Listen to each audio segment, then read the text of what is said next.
పెద్ద అడవిలో ఒక చిన్న గుడ్లగూబ ఉండేది. దాని పేరు బుజ్జి. అది చాలా తెలివైనది. ఒక రోజు బుజ్జి రాత్రివేళ లేచి ఆహారం వెతికే సమయంలో ఒక పళ్ళెంలో కొంత అన్నం కనిపించింది. అయ్యో! అదేమిటి? ఎవరో వేసినట్టున్నారు అనుకుని దగ్గరికి వెళ్ళింది. అప్పుడు అక్కడున్న నక్క బుజ్జిని చూసి నవ్వింది.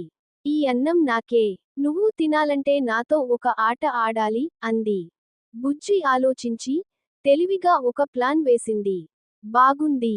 కానీ ముందు నువ్వు కన్నులు మూసుకుని 10 వరకు లెక్కపెట్టాలి అంది.